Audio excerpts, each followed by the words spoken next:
विशाल ज्ञान गुण सागर जय, कपि सतिहु लोक उजागर जय। माता, इंद्रदेव के पराजय स्वीकार करने के पश्चात उस दुष्ट असुर हिरण्याक्ष ने उनके प्राण छोड़ दिए। हाँ पुत्र, परंतु ऐसा करने के लिए उसने सभी देवताओं को स्वर्ग का त्याग कर उसे रिक्त करने को कहा। देवताओं की स्वीकृति के बाद ही उसने देवराज इंद्र को छोड़ा। माता, फिर सारे देवता स्वर्गलोक छोड़कर कहाँ गए? वरुण लोक। उनकी पराजय के पश्चात वरुण देव ने देवराज इंद्र और सभी अन्य देवताओं को वरुण लोक में आश्रय लेने का आमंत्रण दिया, पर इससे हिरण्याक्ष की क्रोध की ज्वाला वरुण देव पर केंद्रित हो गई। वो बलपूर्वक वरुण लोक के भीतर प्रवेश कर गया।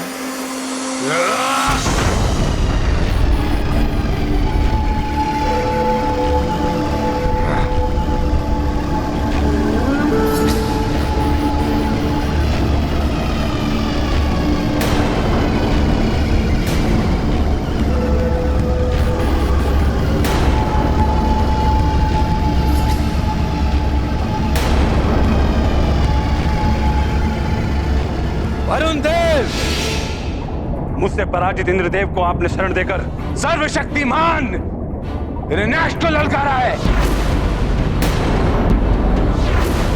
और अब आपको अपने पौरुष का परिचय देने का समय आ गया है।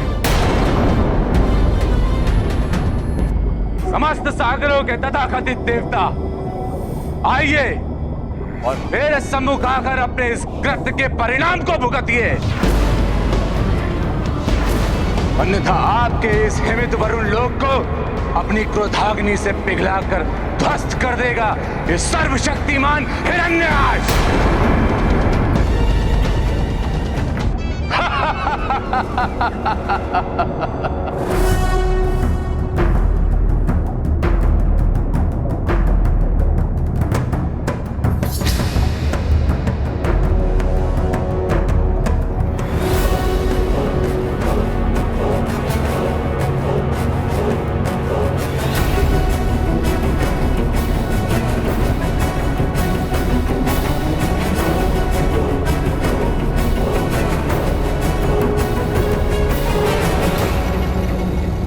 देवराज इंद्र को पराजित कर तुमने हम सभी देवताओं पर विजय प्राप्त कर ली है,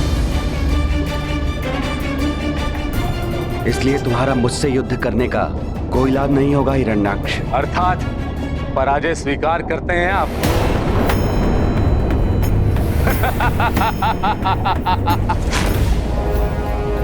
सर्वशक्तिमान हिरण्याक्ष से युद्ध किए बिना ही समर्पण कर रहे हैं? तुमसे युद्ध करने की क्षमता मुझ में नहीं है, परंतु अपनी शक्ति पर इतना दंभ तुम्हारे लिए उचित नहीं है। शक्ति के अखंड रूप से अभी तुम्हारा परिचय नहीं हुआ। अच्छा, अभी तक तो इन तीनों लोकों में ऐसा कोई भी योद्धा नहीं मिला है जो सर्वशक्तिमान हिरण्याक्ष की शक्ति का सामना कर सके, क्योंकि अभी तक तुम्हें अनंत शक्ति स्वरूप श्री हरि के दर्शन प्राप्त नहीं हुए।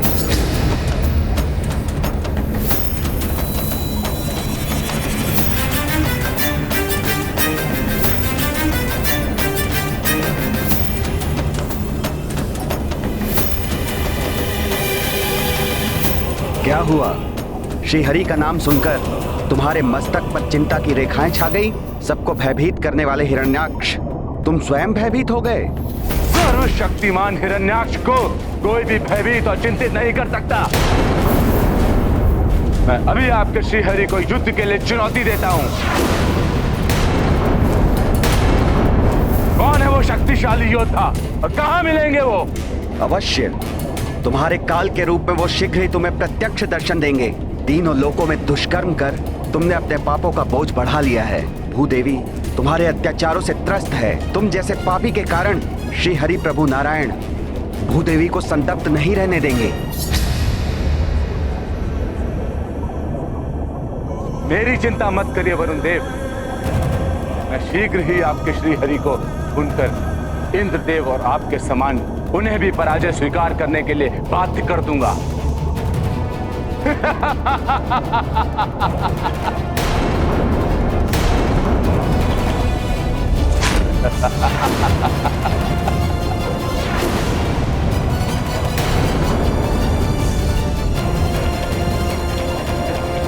डरो मुझसे सर्वशक्तिमान हिरण्याक्ष हूं मैं।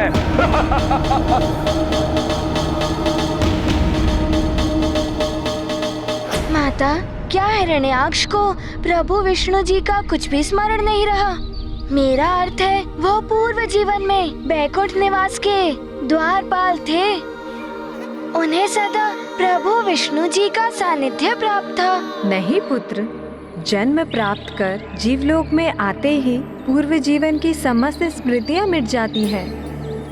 साथ रह जाते हैं मात्र उस जीवात्मा के अच्छे और बुरे कर्म, जिसका प्रभाव उसके वर्तमान जीवन पर होता है।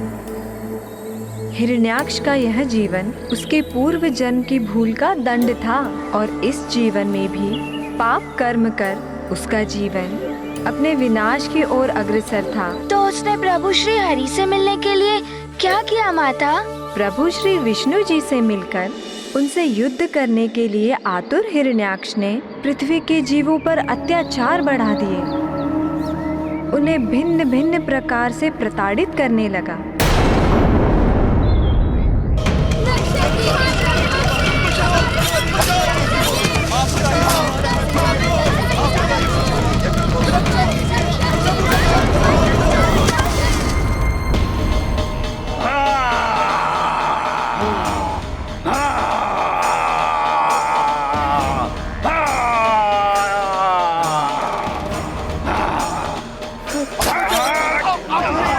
डरो मुझसे सर्वशक्तिमान हिरण्याक्ष हूं मैं।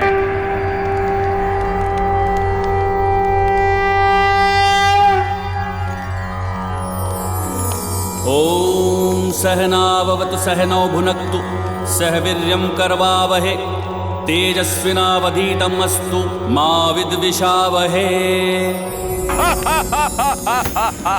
सर्वशक्तिमान हिरण्याक्ष हूं मैं।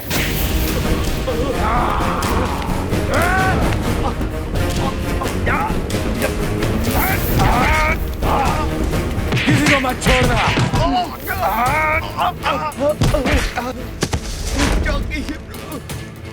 हे श्री हरि हमारी रक्षा कीजिए। इन राक्षसों ने हमारा यज्ञ खंडित कर दिया। तीनों लोकों में दुष्कर्म कर तुमने अपने पापों का बोझ बढ़ा लिया है। भूदेवी तुम्हारे अत्याचारों से त्रस्त हैं। तुम जैसे पापी के कारण श्री हरि प्रभु नारायण भूदेवी को संतप्त नहीं रहने देंगे। मुझे ज्ञात हो गया है कि भूदेवी ही श्रीहरि और देवताओं की दुर्बलता है। उन पर होने वाले यज्ञ आदि से ही श्रीहरि और देवताओं को पुष्टि मिलती है। यदि भूदेवी को मैं देवताओं की पहुंच से दूर कर दूं, तो विवश होकर श्रीहरि को मुझसे युद्ध करने आना ही होगा। सुनो, सब सुनो। मैं भूदेवी को ब्रह्मांडी सागर की अतल गहराई में लेकर जाऊंगा। अंतरिक्ष के अनंत अंधकार के दलदल में धकेल दूंगा। फिर कोई कितने भी यत्न करे उन्हें ढूंढ नहीं पाएगा। फिर देखते हैं कि तुम्हारे श्री हरि भूदेवी की कैसे रक्षा कर पाते हैं।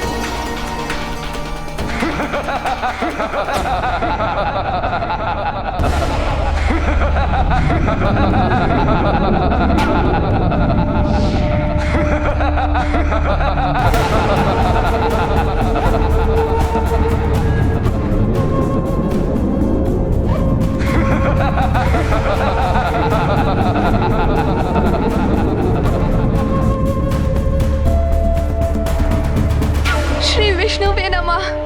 श्री विष्णुवे नमः। ओम श्री विष्णुवे नमः।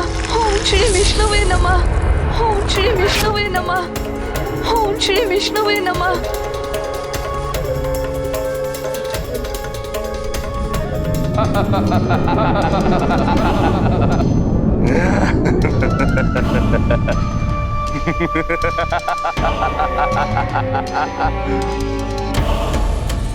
भूदेवी,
हरि, जाओ सदा के लिए अंधकार में।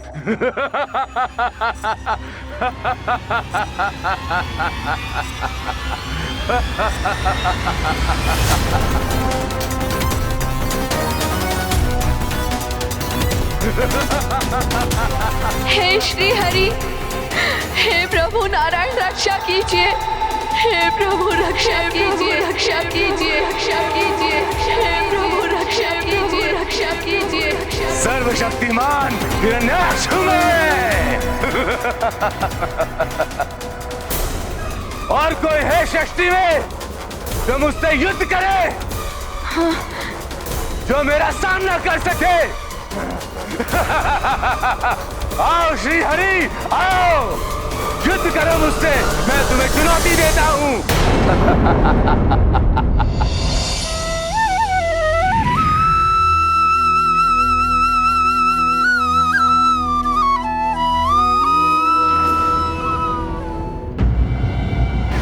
सर्वनाश हो रहा है, रक्षा कीजिए प्रभु, आपका ही आ रहा है, रक्षा कीजिए, हमारा रक्षा कीजिए प्रभु, हमें प्राण दान दीजिए प्रभु, हमारी रक्षा कीजिए, हमें प्राण दान दीजिए। माता, परंतु इतने समय तक जगत के समस्त जीवों को आतंकित करने वाले ऐसे कुटिल पापी हिरण्याक्ष को दंडित करने के लिए प्रभु इतना विलंब क्यों कर रहे थे? प्रभु विष्णु जी दया स्वरूप है पुत्र। वे पापियों को अपने पापों का प्रायश्चित करने का अवसर प्रदान करते हैं, परंतु जब किसी के पापों का घड़ा भर जाए तब प्रभु विष्णु स्वयं पधार कर उसका संहार कर पृथ्वी को उसके आतंक से मुक्त कराते हैं। हनुमान समझ गया माता। पापी को भी क्षमा प्रार्थना तभी प्रदान हो सकती है जब वो सत्य हृदय से प्रायश्चित करे। परंतु हिरण्याक्ष तो अहंकार में अपना विवेक खोकर पाप पर पाप किए जा रहा था माता। उसका संहार होना तो आवश्यक था। तब प्रभु नारायण ने अवश्य वराह अवतार लिया होगा। हाँ पुत्र, हिरण्याक्ष ने भूदेवी को अंतरिक्ष में व्याप्त अंधकार के दलदल में धकेलकर घोर पाप किया था। भूदेवी को असहनीय कष्ट पहुंचाया था।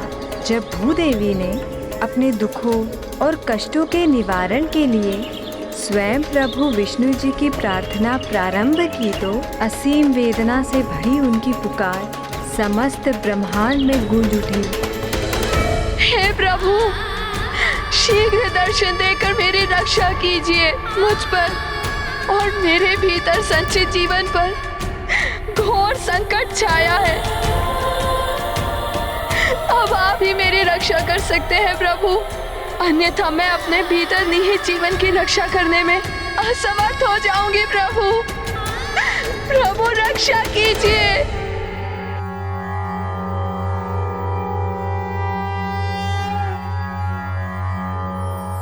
हे प्रभु रक्षा कीजिए। नमः क्षीराभिवासाय नागपर्यङ्कशायने, नमः श्रीकर संस्पृष्ट दिव्यपादाय विष्णवे, नमस्ते योगनिद्राय योगान्तर्भाविताय च तार्क्षासनाय देवाय गोविन्दाय नमो नमः।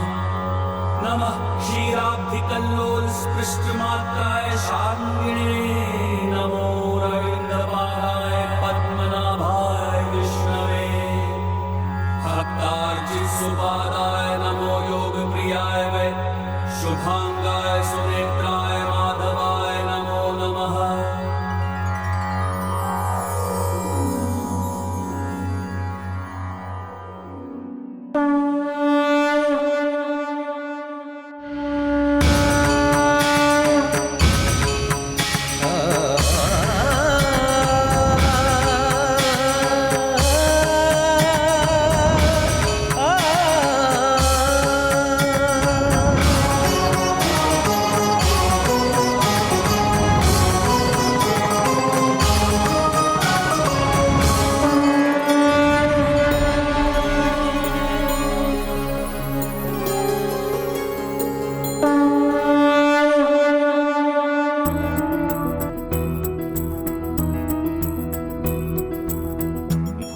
भूदेवी की करुण पुकार, प्रभु वराह काले अवतार। दुष्ट हिरण्याक्षा के काल, भय श्री नारायण जगपाल। पापी का जब हो संहार, जीवन का हो तब उद्धार। अद्भुत लीला तुम्हारी प्रभु, जय जय जय श्री वराह विष्णु।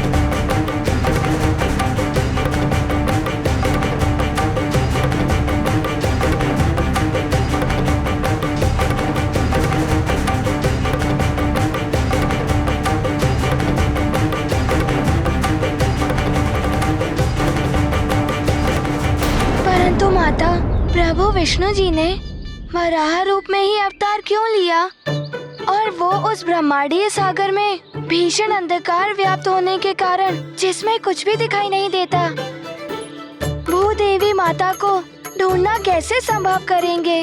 पुत्र हनुमान, प्रभु विष्णु जी की लीला अकारण नहीं होती। सघन कीचड़ में विचरण करने वाला वराह दृष्टि का नहीं, अपितु गंध का अनुभव करने की अपनी असीम क्षमता से वे जीवन में अपना मार्ग प्रशस्त करते हैं। इसीलिए प्रभु विष्णु देव ने भूदेवी को ढूंढने के लिए वराह रूप धारण किया और उनकी सुगंध का पीछा करते हुए वे ब्रह्मांड के अनंत अंधकार के दलदल में प्रविष्ट हुए।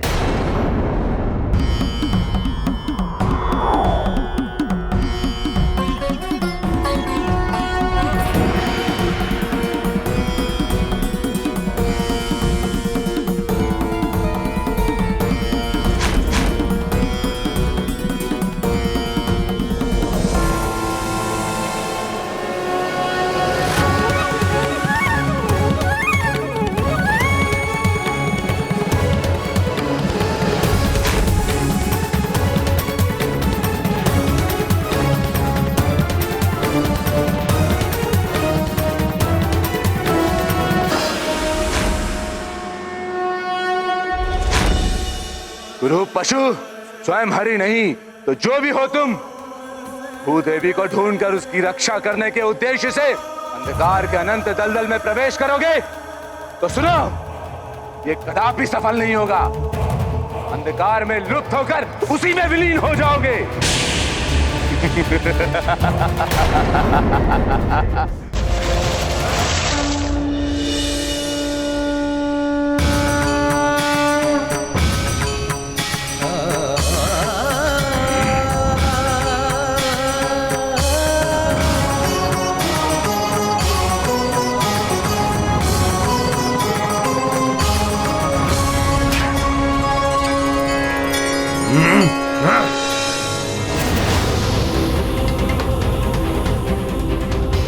मुझसे मेरी इच्छा के विरुद्ध चुनौती देने का दुस्साहस किया, दंड दूंगा तुझे, संहार करूंगा तेरे शरीर का गुरु पशु।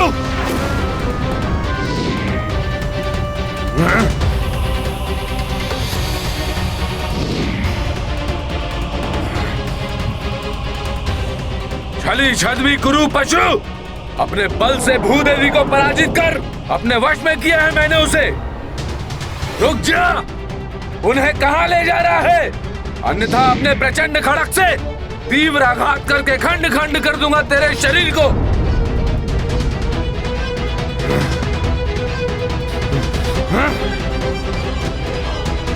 तुम्हारा मुझसे बचकर निकल जाना असंभव है, तुझे छोड़ूंगा नहीं। सामना करो मेरा, युद्ध करो सर्वशक्तिमान योद्धा हिरण्याक्ष से। भूदेवी पर सिर्फ मेरा अधिकार है। यदि साहस है तो पराजित करो मुझे और ले जाओ उसे अपने साथ।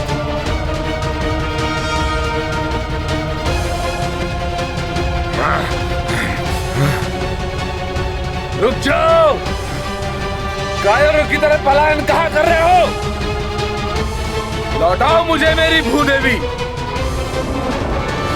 माता, प्रभु विष्णु जी ने अपना इतना अपमान क्यों सहा? उस दुष्ट हिरण्याक्ष की चुनौती स्वीकार कर उसे उचित उत्तर क्यों नहीं दिया? उन्होंने वही किया जो उनका कर्तव्य था पुत्र। सर्वप्रथम पीड़ित की सहायता कर उसकी पीड़ा को दूर करना हमारा कर्तव्य होता है। उसके उपरांत ही पीड़ा देने वाले को दंडित किया जाता है। अर्थात प्रभु का प्रथम उद्देश्य था माता भूदेवी की रक्षा करना। उसके पश्चात वो दुराचारी हिरण्याक्ष को दंडित करने वाले थे। सृष्टि एवं उसमें समाहित सभी जीवों की रक्षा के लिए भूदेवी को सौर मंडल में उनके उचित स्थान पर पुनः स्थापित करना अत्यंत महत्वपूर्ण था पुत्र। इसीलिए जगत के पालनहार प्रभु विष्णु जी ने यथाशीघ्र यह कार्य पूर्ण किया। भूदेवी जीवन की रक्षा करते आए सदा रमेशा। हिरण्याक्षा दंडित करने रूप वराह का विष्णु धरे। अजर अमर है जीवन द्योतक हनुमत श्री अग्रानत मस्तक। हरिहर काज करें जीवन हित कपि सहाय करवें संकल्पित।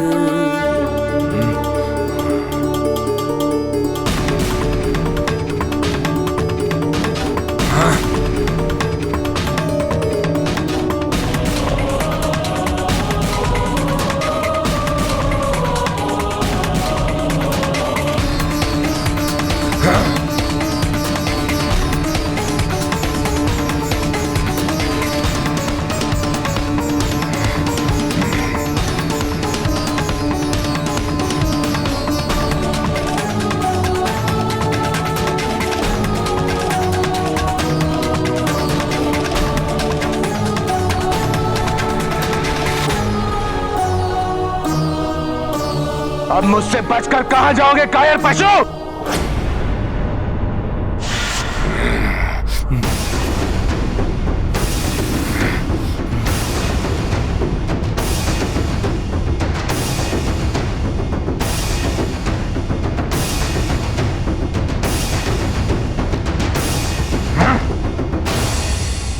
ऐसा प्रतीत हो रहा है कि तुम मुझसे युद्ध करने के लिए अत्यंत आतुर हो। कायर और कुरूप पुकार, तुमने जिसका अनेकों बार अपमान किया, आज वो तुम्हारे सम्मुख है। इच्छा पूर्ण करो अपनी। आओ, युद्ध करो मुझसे।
ये ले मेरा प्रहार।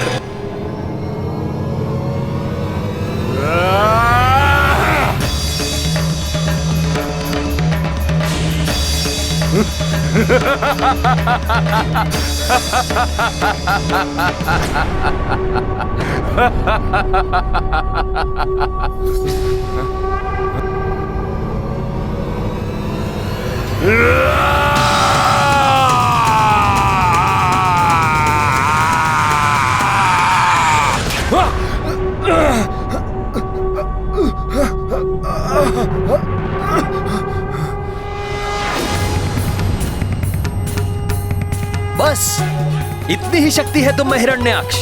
इसी शक्ति का दंभपूर्ण प्रदर्शन कर तुम समस्त जीवन स्वयं को सर्वशक्तिमान होने का ढिंढोरा पीटते रहे।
वराह विष्णु अवतारा दुष्ट हिरण्याक्षा संहारा।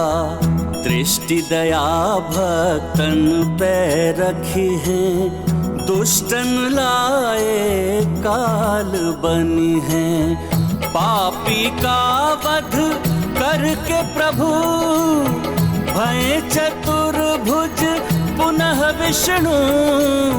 कभी इस रूप पे मुग्धाए, भक्ति भाव से भर आए।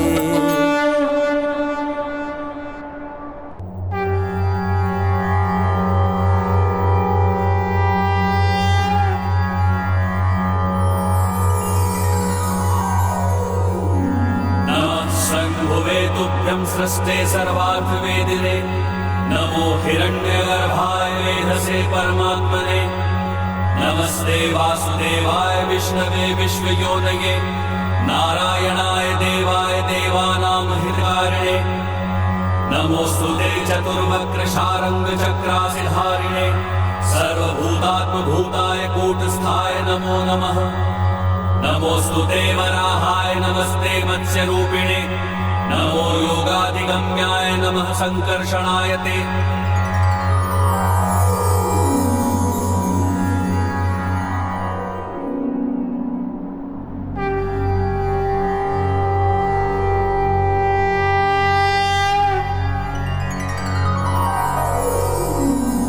नमोस्तुते वराहाय नमस्ते मत्स्यरूपिणे। नमो योगाधिगम्याय नमः संकर्षणाय ते।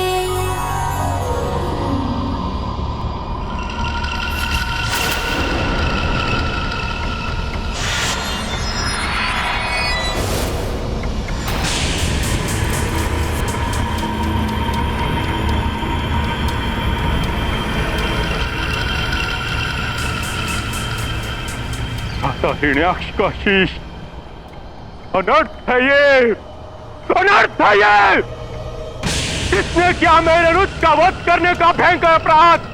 किसने किया? विधाता, वो चाहे जो भी हो, मैं उसे नष्ट कर दूंगा, अस्तित्व मिटा दूंगा, मैं उसका अस्तित्व मिटा दूंगा।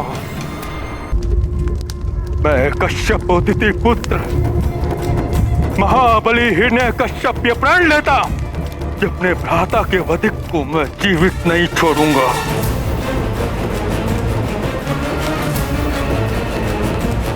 नहीं छोड़ूंगा जीवित।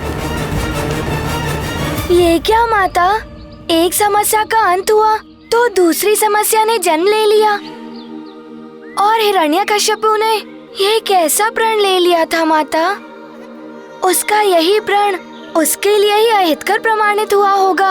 हाँ पुत्र, हिरण्यकश्यपु का यही प्रण भविष्य में प्रभु के चौथे अवतार का कारण बना। प्रभु का चौथा अवतार? बताइए ना माता, प्रभु के इस अवतार में क्या हुआ था? अवश्य बताऊंगी पुत्र, परंतु उससे पूर्व तुम बताओ कि भगवान विष्णु के वराह अवतार की लीला से तुम्हें क्या सीख मिली? माता, पीड़ित की पीड़ा हरना हमारा प्रथम दायित्व होता है।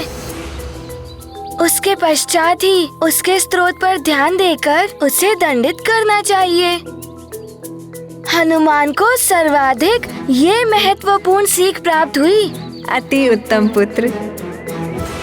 प्रभु लीला के इस प्रसंग में शक्ति संपन्न जीवों के लिए भी एक महत्वपूर्ण सीख निहित है। हाँ माता, हनुमान को ये भी ज्ञात हुआ, किसी बलशाली को अपने बल का प्रयोग रचनात्मक कार्यों में करना चाहिए।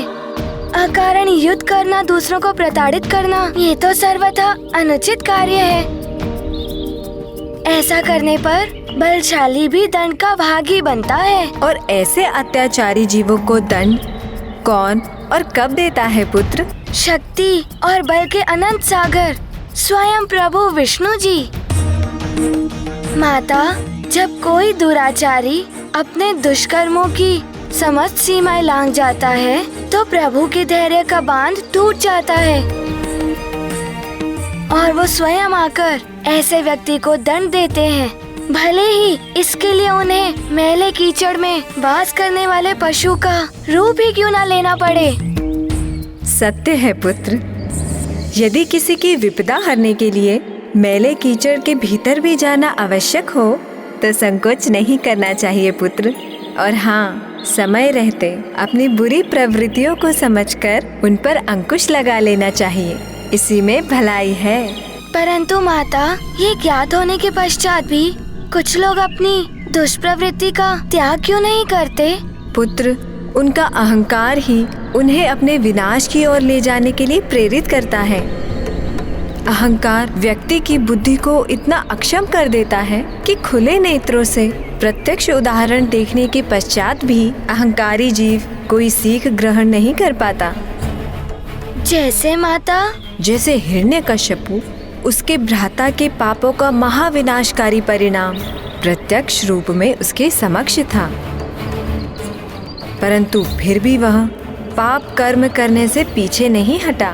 माता, तो क्या हिरण्यकश्यपु को ज्ञात हो गया था कि उसके भ्राता हिरण्याक्ष का वध प्रभु श्री हरि ने ही किया था? हाँ पुत्र, गुरु शुक्राचार्य ने उन्हें बता दिया था कि हिरण्याक्ष के वध की घटना प्रभु श्री हरि की ही लीला है।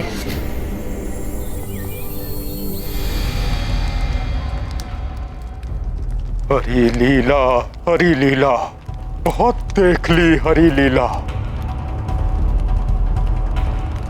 अब मैं उस हरि को हिरण्यकश्यप लीला दिखाकर उसे उसकी समस्त लीलाएं भुला दूंगा,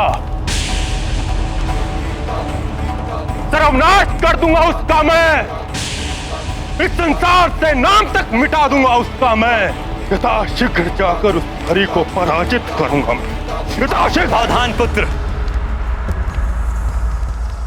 तुम्हारे अति बलशाली भ्राता का शीश तुम्हारे समक्ष पड़ा है, जिसे श्री हरि ने इतनी निर्ममता से उसके धड़ से अलग कर दिया है। फिर भी प्रभु श्री हरि की अपार दिव्य शक्ति का अनुमान नहीं लगा पा रहे हो तुम? पुत्र, यदि तुम्हें श्री हरि के समक्ष अपने आप को जीवित रखना है तो उनसे युद्ध से पूर्व सृष्टि के रचयिता ब्रह्मा जी से अमृत का वरदान प्राप्त करो। चित कथन है आपका।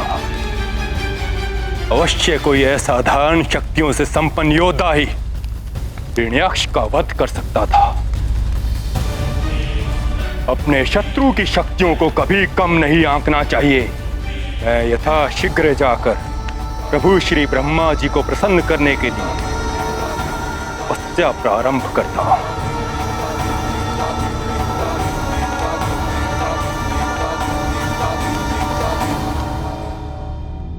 नाथ, आप ये कैसा अनर्थ करने जा रहे हैं? मुझे ऐसी अवस्था में एकाकी छोड़कर आप तब के लिए कैसे प्रस्थान कर सकते हैं? ऐसी अवस्था अर्थात क्या हुआ है आपको देवी के याद? स्वामी, आपको संतान सुख प्राप्त होने वाला है। आप पिता बनने वाले हैं।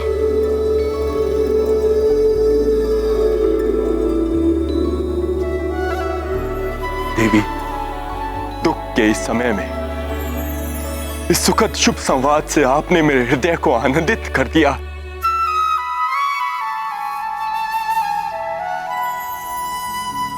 देवी, इसके लिए मैं आपका धन्यवाद करता हूं।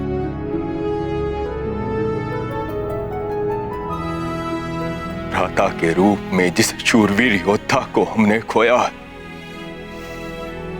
वो पुत्र बनकर लौट रहा है हमारे जीवन में। देवी, तो नाथ, आप स्वयं यहाँ उपस्थित रहकर इस सुख को अनुभव कीजिए। ये तप का विचार त्याग दीजिए। देवी, यदि मेरा तप पर जाना अति आवश्यक ना होता तो मैं कदापि ना जाता, किंतु उस श्री हरि से अपने भ्राता के वध का प्रतिशोध लेना है, तभी उसकी आत्मा को शांति मिलेगी। और उसके लिए प्रभु श्री ब्रह्मा जी से वरदान पाना अति आवश्यक है। ये प्रतिशोध की भावना आपको निष्ठुर बना रही है, अपनी ही संतान के प्रति आपका वात्सल्य क्षीण कर रही है। देवी, मेरा पुत्र मेरे वंश का विस्तार करेगा, मेरा उत्तराधिकारी बनकर मेरे साम्राज्य, मेरे मान सम्मान, असुरों की प्रतिष्ठा में वृद्धि करेगा। वो मेरे अपने अंश से उत्पन्न होने वाले अपने तेजस्वी पुत्र के प्रति वात्सल्य शून्य कैसे हो सकता हूं? तो प्रमाणित कीजिए अपना वात्सल्य, अपना पिता धर्म, और कह दीजिए कि आप नहीं जाएंगे वन और यहीं मेरे साथ रहकर अपने पुत्र के जन्म का सुख भोगेंगे। देवी, हम हिरण्यों के लिए हमारी प्रतिष्ठा सर्वोपरि है। उसको ठेस पहुंचाने वाले को भयंकर परिणाम भुगतना ही पड़ता है। अपने पुत्र के लिए सशक्त उदाहरण रखना मेरे लिए अति आवश्यक है।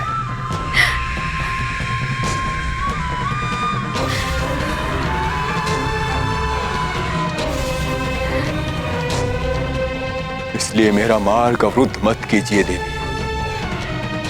मुझे विश्वास है अपने पुत्र के जन्म से पूर्व मैं प्रभु श्री ब्रह्मा जी से वरदान प्राप्त कर लौटाऊं और अपने पुत्र के जन्म के उपरांत असुरों के चिर शत्रु श्री हरि का सर्वनाश कर उसके मस्तक का मुकुट उपहार के रूप में अपने पुत्र को क्रीड़ा के लिए दूंगा।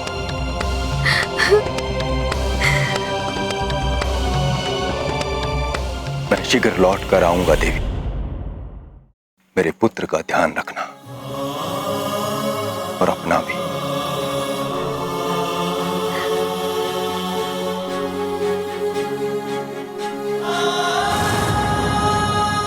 ये शत्रुता सदैव असुर कुल के लिए अहितकर परिणाम लेकर आई है, परंतु इन पुरुषों को समझाना कहाँ संभव है। माता, क्या हिरण्यकश्यपु प्रभु नारायण के पास जाकर उनसे युद्ध करने के लिए इतना कटिबद्ध था कि अपनी कुट युक्ति से जनित कुटिल योजना को भी क्रियावंती भी कर दिया था? हाँ पुत्र, परंतु दुर्भाग्यवश जब इंद्रदेव को यह ज्ञात हुआ कि हिरण्यकश्यपु कठोर तपस्या करने वाला है, तब उन्होंने भी एक अरुचिकर योजना रची। मुझे विश्वास है कि वो दुष्ट असुर स्वर्ग पर अपना आधिपत्य स्थापित करने के लिए ही तप करने जा रहा है। इन लालची असुरों की दृष्टि सदैव हमारे स्वर्ग पर ही होती है, परंतु यदि वो कपटी अपनी योजना कर सकता है तो उसे विफल करने के लिए मैं देवराज इंद्र भी योजना बना सकता हूं। सुनिए सब, हिरण्यकश्यप की अनुपस्थिति का लाभ उठाकर उसके सभी शक्तिशाली राक्षसों का संहार करेंगे। उसकी पत्नी क्याधु को कारागार में बंदी बनाकर जन्म के साथ ही उसके पुत्र का अंत सुनिश्चित करें। सेना विहीन और पुत्र मृत्यु के समाचार से शोकाकुल हिरण्यकश्यपु युद्ध करने में अशक्त हो जाए और तप में सफल होकर लौटने का भी उसे कोई लाभ नहीं होगा। परंतु माता, ये तो अनुचित है। उस अजन्मे नवजात शिशु का क्या दोष था? फिर देवराज इंद्र ने ऐसी घृणित योजना क्यों बनाई? हाँ, यह सर्वथा अनुचित था पुत्र, परंतु शत्रु का भय श्रेष्ठ पुरुषों में भी ऐसे पतित विचारों को जन्म दे देता है और उन्हें अन्यायपूर्ण अनैतिक कृत्य करने पर बाध्य कर देता है।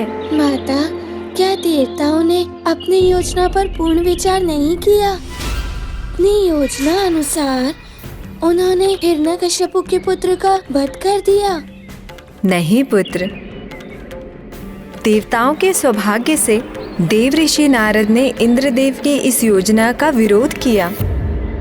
देवताओं द्वारा इतना भीषण पाप हो उन्हें स्वीकार नहीं था, इसीलिए इधर इंद्रदेव ने महारानी क्याधु का अपहरण किया और उधर देवऋषि नारद ने इंद्रदेव को अपनी भूल का बोध करवाया।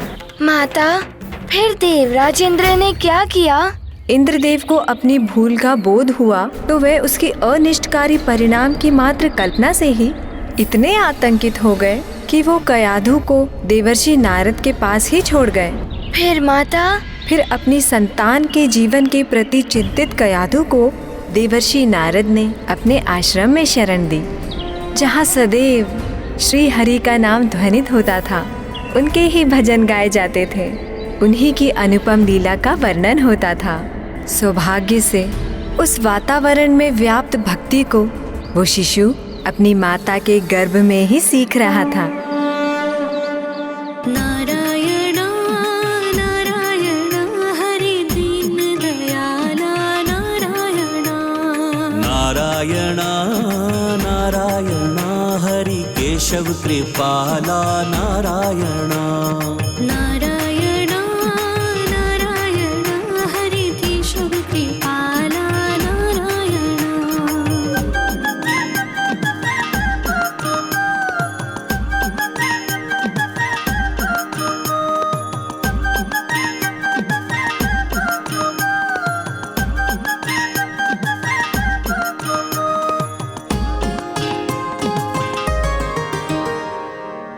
जग के स्वामी जगपाल हो, तुम हो भोर विष्णु तुम रात हो, अंता भी तुम अनंता भी तुम, निर्बल सबल सबके नाथ हो। नारायणा नारायणा हरि माधव मृणाला नारायणा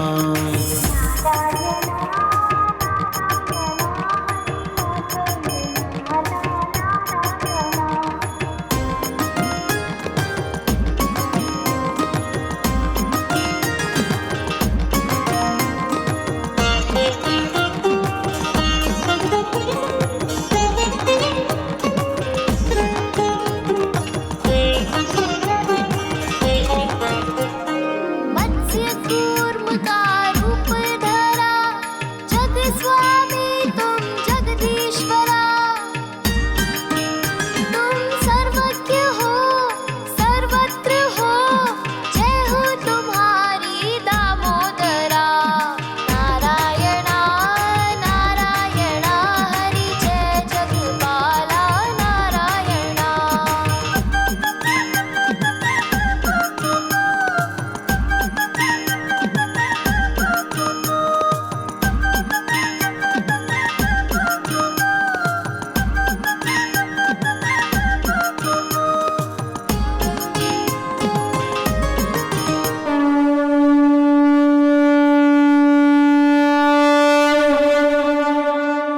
माता, ये कैसा विचित्र सा संयोग है।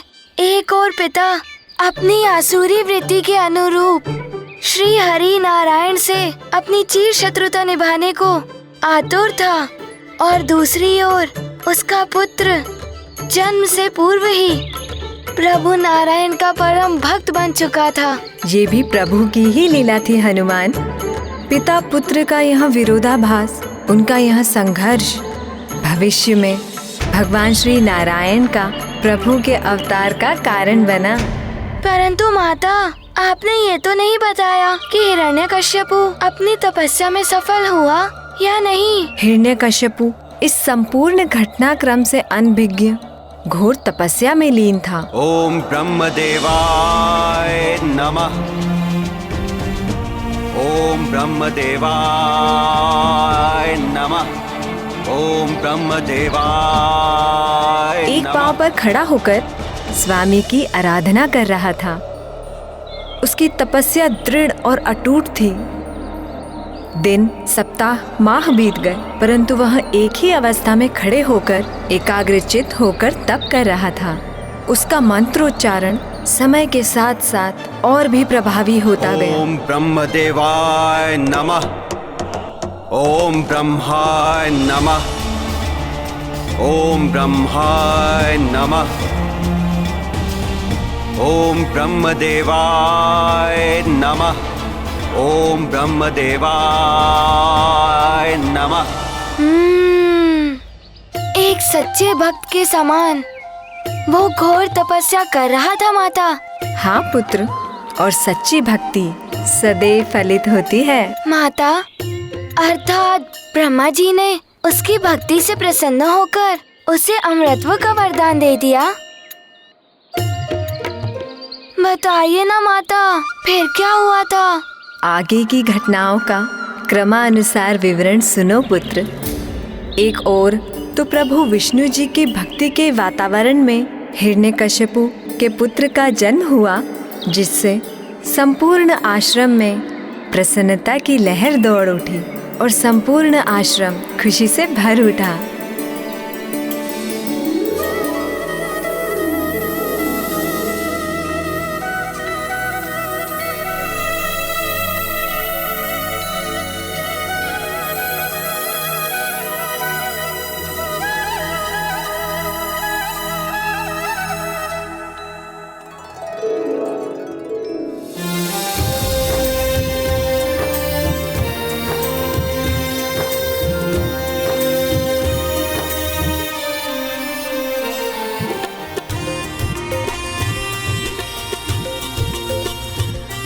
ओम नमो नारायण हरि।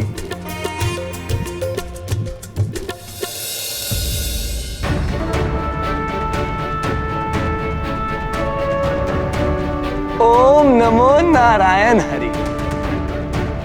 ओम नमो नारायण हरि। ओम नमो नारायण हरि। ओम ब्रह्मदेवाय नमः। एक और तो प्रभु की कृपा से श्री हरि के भक्त ने जन्म लिया, और दूसरी ओर उस शिशु के पिता को भी उसकी तपस्या का फल प्राप्त होने वाला था। ओम ब्रह्मदेवाय नमः। ओम ब्रह्मदेवाय नमः।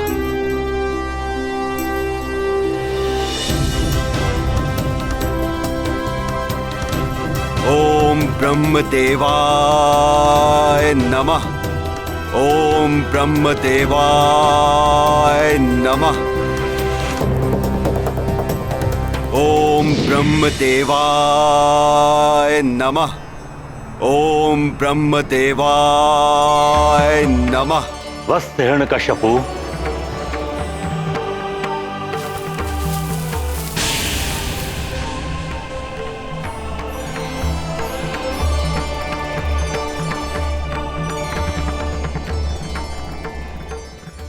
प्रणाम प्रभु ब्रह्मदेव। कल्याण हो वत्स।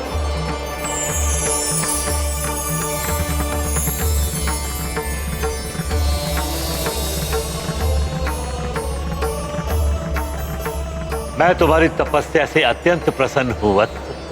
कहो, क्या वरदान चाहिए तुम? प्रभु, ये भक्त आपके दर्शन मात्र से ही तृप्त हो गया, किंतु एक उद्देश्य की पूर्ति हेतु मुझे अमरत्व चाहिए। मुझे अमरत्व का वरदान प्रदान करने की कृपा करें प्रभु।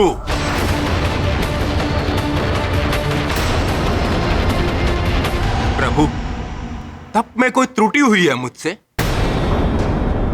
जिसके कारण मैं अमरत्व की योग्यता प्राप्त नहीं कर सका? नहीं पुत्र, अमरत्व का वरदान देने का अधिकार मुझे भी नहीं है।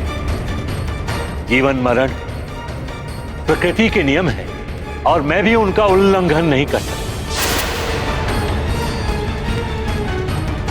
यदि मैं अपनी इच्छा अनुसार वरदान प्राप्त नहीं कर सकता,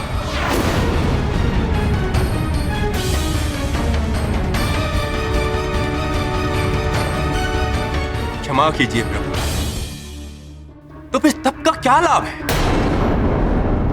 प्रभु, मुझे तपोफल के रूप में अमरत्व चाहिए, मात्र अमरत्व है।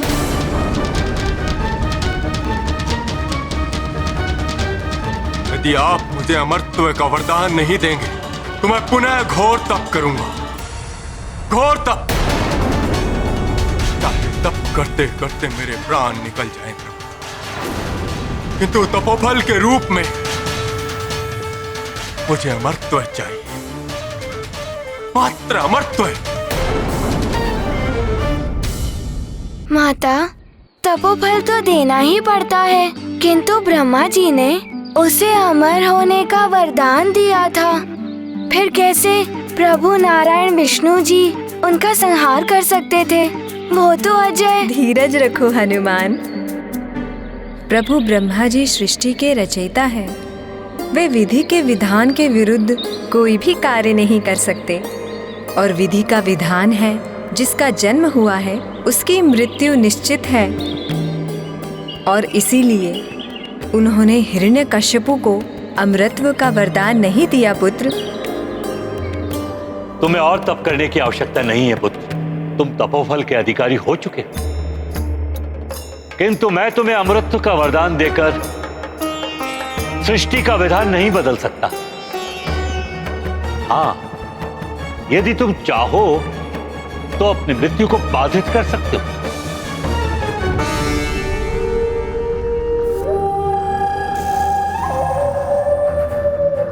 उचित है प्रभु, जैसा आप चाहें।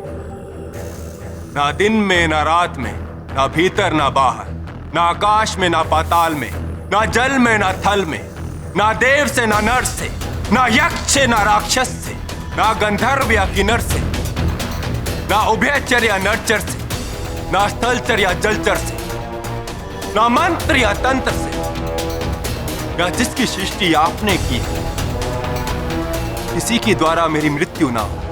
यही नहीं प्रभु, मेरी शक्तियों के समक्ष कोई भी योद्धा टिक ना पाए।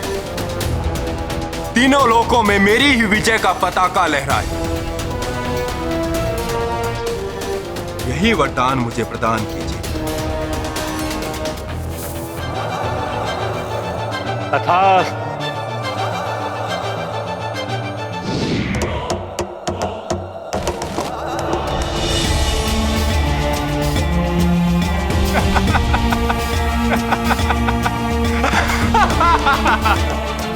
प्रभु, ऐसा प्रतीत होता है आप मेरी कविताओं में उलझ गए। आप ये जान ही नहीं पाए कि मैंने आपसे क्या मांग लिया। बल में सर्वोपरि, तीनों लोगों का सम्राट, बाधित मृत्यु के रूप में अमरता का वरदान। सर्वशक्तिमान हो गया ये हिरण्यकश्यप, सर्वशक्तिमान। अवध्य हो गया हूं मैं, अवध्य, सर्वथा अवध्य।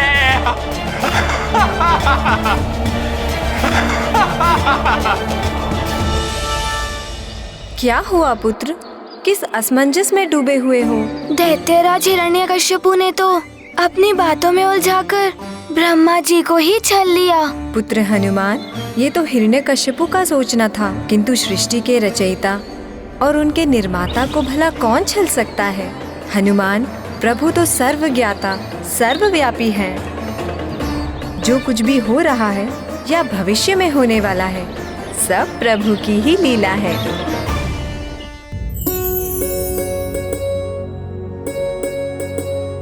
देवर्षि, आप तो त्रिकालदर्शी हैं, सर्वज्ञ हैं। कुछ मेरे पुत्र के भविष्य के बारे में भी बताइए ना। ये बड़ा होकर दैत्य सम्राट बनेगा ये।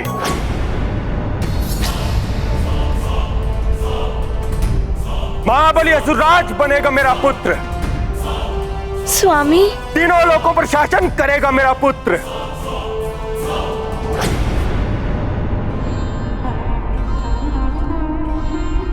अच्छा हुआ स्वामी आप आ गए। हाँ देवी के आधु, मैं आ गया। अमरता का वरदान प्राप्त कर लौटा हूं मैं। अमरता का वरदान? हाँ, एक प्रकार से अमरता का ही वरदान है ये। तीनों लोकों में कोई भी प्राणी जिसका जन्म हुआ हो, उससे अवध्यता का अर्थ ही है अमरता।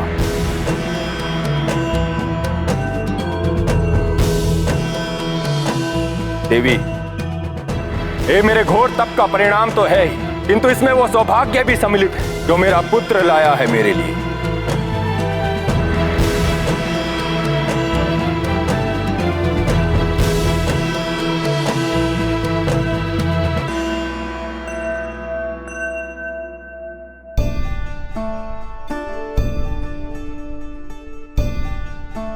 देखो प्रिय, मेरे पुत्र के दमकते हुए मुखड़े को, तेजस्वी पिता का तेजस्वी पुत्र है। तेजस्वी तो है आपका पुत्र दैत्यराज हिरण्यकश्यप। दिगंत तक फैलेगी इसकी कीर्ति। सत्य है आपका कथन देवर्षि। जिस प्रकार आपने मेरी पत्नी की रक्षा की, मेरे पुत्र का समुचित लालन पालन किया, उसके लिए मैं जीवन भर आपका ऋणी रहूंगा। मैंने कुछ नहीं किया दैत्यराज, ये तो ईश्वर की इच्छा थी। नहीं देवर्षि, ये तो आपकी महानता है। महारानी कयाधु, अब हम राजभवन चलकर गुरुदेव से अपने पुत्र के लिए एक महान नाम का शोध करवाएंगे, जिसकी प्रसिद्धि दिग दिगांत तक फैल जाएगी। स्वामी, क्यों ना हम देवर्षि से ही अपने पुत्र का नामकरण कराएं? यदि ये मेरी रक्षा ना करते तो... मुझे उस धूर्त इंद्र के कपट के बारे में सब ज्ञात। कपटी को अपनी करनी का फल भोगना पड़ेगा। देवर्षि, मेरे इस पुत्र का जन्म आपके संरक्षण में हुआ है। मैं महान दैत्यराज हिरण्यकश्यप अपने इस महान पुत्र के नामकरण का सौभाग्य आपको प्रदान करता हूं। दैत्यराज, आपके पुत्र के जन्म लेने से मात्र आपके और महारानी कयाधु के जीवन में ही उल्लास एवं आनंद नहीं आया, मेरा आश्रम भी एक अपूर्व आह्लाद से भर उठा था। और आह्लाद से भर उठा संपूर्ण दैत्य वंश। हाँ दैत्यराज, अतः आपके पुत्र के लिए सबसे उपयुक्त नाम होगा प्रहलाद। प्रहलाद, प्रहलाद, प्रहलाद, उत्तम, अति उत्तम। मेरा पुत्र, मेरा प्रहलाद, दिग दिगांत तक गूंजेगा ये नाम। प्रहलाद, प्रहलाद। प्रहलाद, प्रहलाद सबके हृदय को आह्लाद से भरने वाला नाम है ना माता? हाँ हनुमान, सदैव प्रसन्न रहने वाला और सबको प्रसन्नता प्रदान करने वाला बालक प्रहलाद। माता, पुत्र मोह के आनंद में पड़कर तो मनुष्य सब कुछ भूल जाता है। दैत्यराज हिरण्यकश्यपु भी अपनी शत्रुता आदि भूल ही गए होंगे। काला रंग हो या कलुषित हृदय, उनमें कितना भी उजला रंग मिल जाए या उजले विचार, उनकी कालिमा कभी भी समाप्त नहीं होती। अपने पुत्र का आनंददायी मुखड़ा क्रूर हृदय हिरण्यकश्यपु को अपनी शत्रुता भुला नहीं सका। वो अपनी पत्नी एवं पुत्र को महल में ही छोड़कर तीनों लोक पर विजय प्राप्त करने के लिए निकल पड़ा और उसका सर्वप्रथम लक्ष्य था भगवान विष्णु जी का धाम।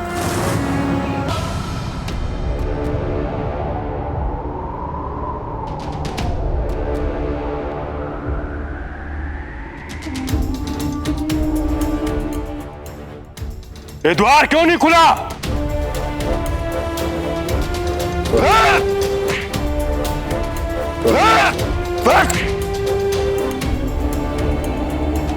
वो हिरण्यकश्यप के भय से द्वार बंद कर लिया छलिया विष्णु। आज समस्त ब्रह्मांड में तुम्हें मुझसे कोई नहीं बचा सकता। मेरे भ्राता हिरण्याक्ष के वधिक आज मैं तुम्हारा वध करूंगा। यदि साहस है तो मेरे समक्ष आ।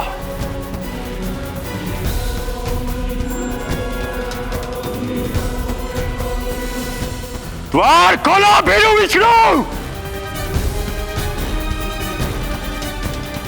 तुम क्या सोचते हो छलिया विष्णु?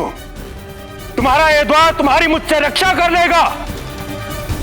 मेरा एक ही वार इसे चूर चूर कर देगा।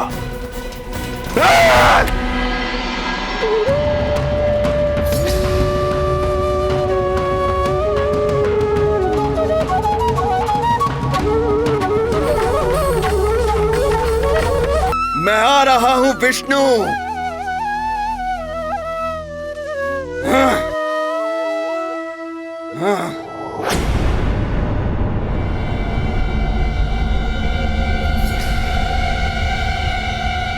हे शेषनाग, कहां है तुम्हारा इष्ट विष्णु,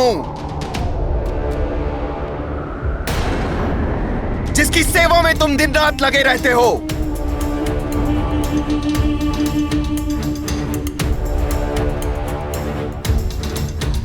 उस छलिया के धूर्त सेवक शेषनाग, यदि मेरे प्रश्न का उत्तर नहीं दिया तो तुम्हें बंदी बनाकर राजभवन ले जाऊंगा।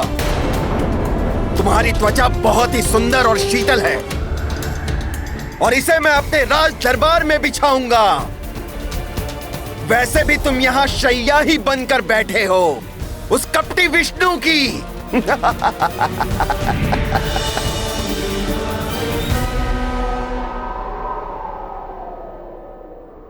हाँ, शैया बना हूं मैं प्रभु विष्णु की, किंतु प्रभु श्री हरि के चरणों की सेवा के असीम आनंद को तुम जैसे पापी नहीं समझ सकते दैत्यराज। हाँ, सेवक हो तो अपने स्वामी की चाटुकारिता तो करोगे ही।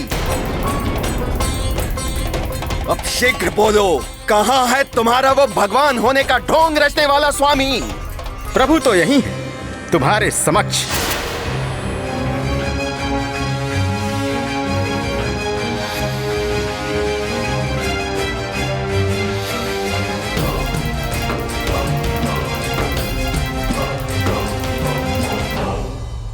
मुझसे परिहास मत करो। कहाँ है मेरे सामने तुम्हारा स्वामी? वो तो यही है। नेत्रों में पवित्रता और मन में श्रद्धा होगी तो तुम्हें अवश्य दिखाई दे जाएंगे, किंतु तुम जैसे पापियों को भगवान के दर्शन कैसे हो सकते हैं? दैत्यराज हिरण्यकश्यपु, बस बहुत हो गया परिहास। धूर्त शेषनाग, तुम्हें ज्ञात नहीं है मैं इसी क्षण तुम्हारा मान मर्दन कर सकता हूं। पांव तले मसल कर मिटा सकता हूं तुम्हें। यदि तुम अपनी भलाई चाहते हो तो इसी क्षण मेरे समक्ष शीश झुकाकर मेरा सम्मान करो और अपने स्वामी की भांति पराजय स्वीकार करो, अन्यथा परिणाम भोगने के लिए प्रस्तुत हो जाओ। हिरण्यकश्यपु!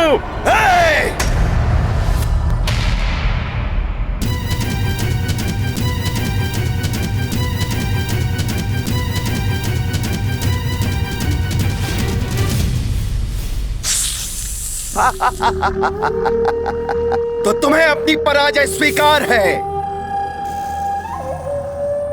यदि अब तुमने पुनः मेरे समक्ष अपना शीश उठाने का साहस किया तो मैं तुम्हारे शीश के सहस्त्रों टुकड़े कर डालूंगा।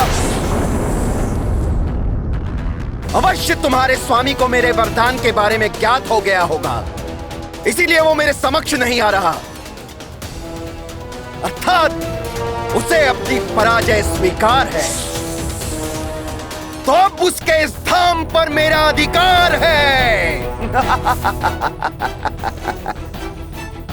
अपमान मर्दन करना है उस देवराज इंद्र का,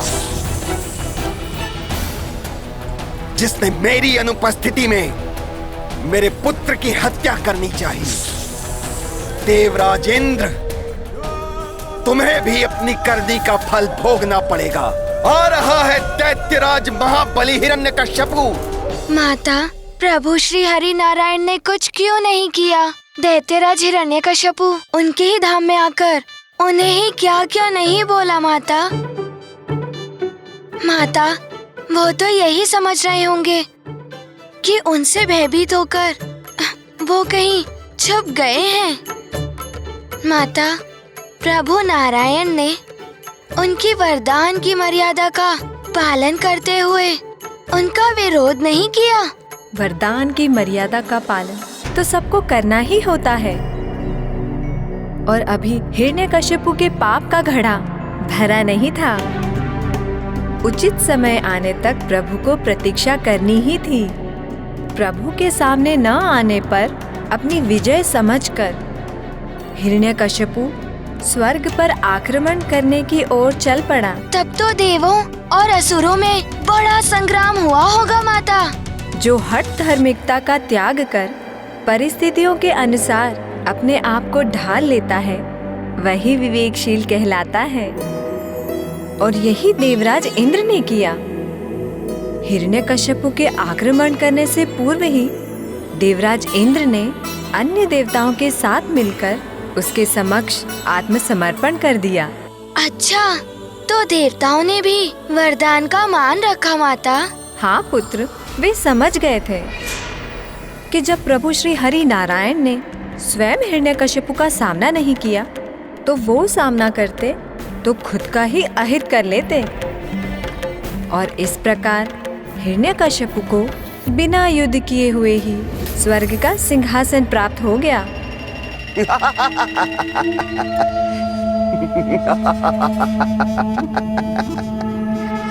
स्वर्ग अब हमारा है, हम असुरों का।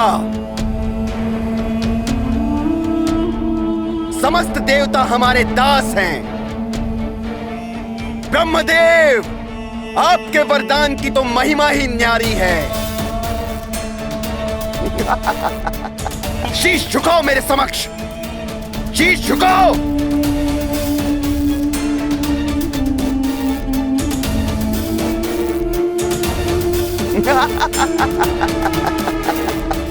इंद्रलोक पर विजय प्राप्त करने के पश्चात उसने समस्त पृथ्वी के राजाओं को अपने अधीन करने की योजना प्रकट कर दी और कोई भी राजा उसका सामना नहीं कर सका।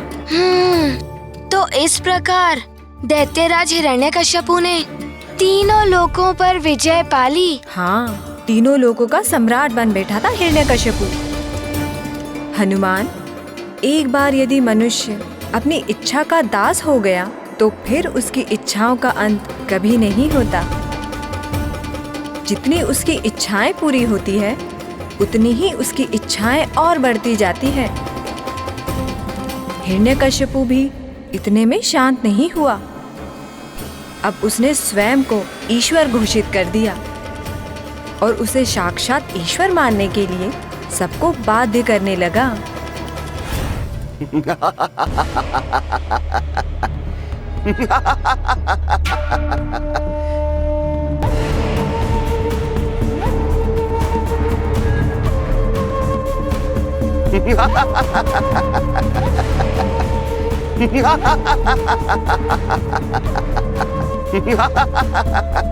ये देखो,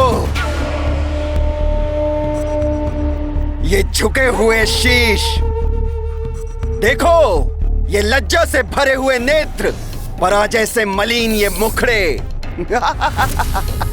देखो इन्हें, देखो। समस्त देवता मेरे दास हैं। पृथ्वी के बड़े बड़े राजा बंदी हैं मेरे। बड़े बड़े धर्माधिकारी ऋषि मुनि अधीन है मेरे।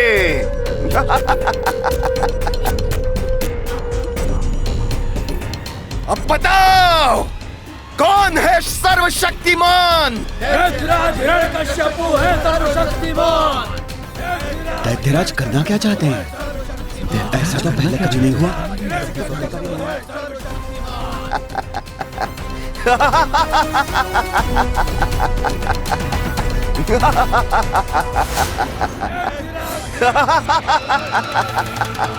दैत्यराज हिरण्यकश्यपु है सर्वशक्तिमान।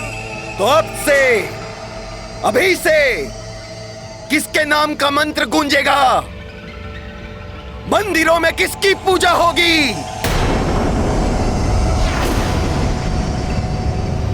बताओ कौन है तुम्हारा प्रभु? प्रभु श्री हिरण्यकश्यपु महाराज। प्रभु श्री हिरण्यकश्यपु महाराज। प्रभु श्री हिरण्यकश्यपु महाराज। प्रभु श्री हिरण्यकश्यपु महाराज।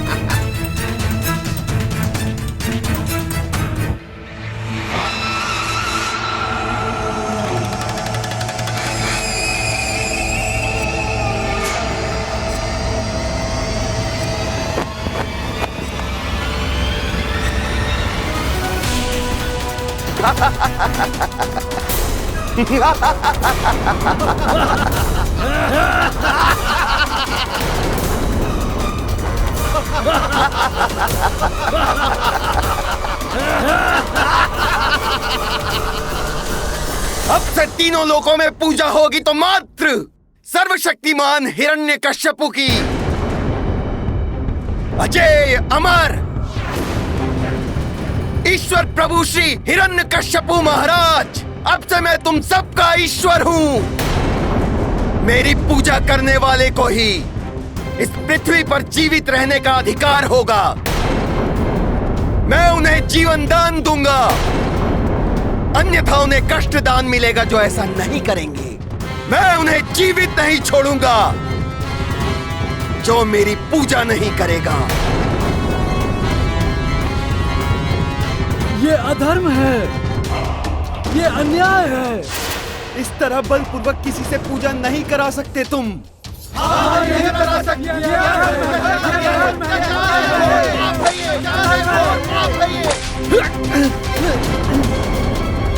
अब बताओ कौन है तुम्हारा ईश्वर? अब बताओ।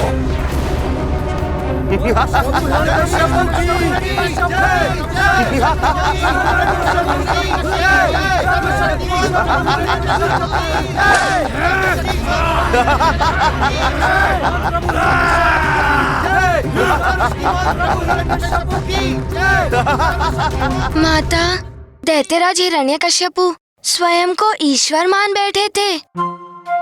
माता, ईश्वर तो किसी पर शासन नहीं करते, वो तो सबकी सहायता करते हैं। हनुमान, शक्ति और सत्ता का मद जब शीश पे चढ़ जाता है तो बुद्धि भ्रष्ट हो जाती है, और यदि किसी दुष्कर्मी के हाथों असीम शक्ति और सत्ता आ जाए तो वह स्वयं को सर्वोपरि समझने की भूल कर बैठता है, ईश्वर मानने लगता है स्वयं को। सदैव ध्यान रखना चाहिए, शक्ति मिले, सत्ता मिले या धन संपदा, सब ईश्वर की देन समझकर अपनी सीमा में रहते हुए उसे विनम्रता पूर्वक स्वीकार करना चाहिए। सत्य है माता। हनुमान ये सदैव ध्यान रखेगा माता। माता, उसके पश्चात क्या हुआ? दैत्यराज हिरण्यकश्यपु को रोकने के लिए प्रभु श्री हरि ने कौन सा अवतार लिया? हनुमान, इस बार जो प्रभु श्री नारायण ने अवतार लिया था वो सबसे भयानक था, परंतु उससे पूर्व मैं तुम्हें बताऊंगी भक्ति की महिमा, भक्ति की शक्ति, और ये कि ईश्वर के सच्चे भक्त कभी भी किसी से भी भयभीत नहीं होते। अभी तक तुमने प्रभु की लीला के बारे में सुना, अब एक भक्त की लीला के बारे में मैं तुम्हें बताऊंगी, एक नन्हे से भक्त की लीला के बारे में। नन्हे भक्त की लीला, इसका अर्थ है आप मुझे प्रहलाद जी के बारे में बताने जा रही हैं। शीघ्र बताइए ना माता, प्रहलाद जी ने क्या किया था? हनुमान एक और तो हिरण्यकश्यपु सबको ईश्वर भक्ति त्याग कर स्वयं की पूजा और अर्चना कराने के लिए बलपूर्वक सबको बाध्य कर रहा था, तो दूसरी ओर उसका ही पुत्र प्रहलाद प्रभु भक्ति में लीन रहता था। उस होनहार बालक ने छोटी सी आयु में ही समस्त वेदों का अध्ययन कर लिया था। उसके मन में प्रभु हरि थे, तो जिह्वा पर प्रभु हरि नारायण का नाम। ओम नारायणाय नमः, ओम नारायणाय नमः, ओम नारायणाय नमः, ओम नारायणाय नमः, ओम नारायणाय नमः, ओम नारायणाय नमः, ओम नारायणाय नमः, ओम नारायणाय नमः, ओम नारायणाय नमः, ओम नारायणाय नमः, ओम नारायणाय नमः। नारायण का नाम लेना अपराध है। प्रतीत होता है राजकुमार प्रहलाद बावले हो गए हैं, उन्हें रोकना होगा।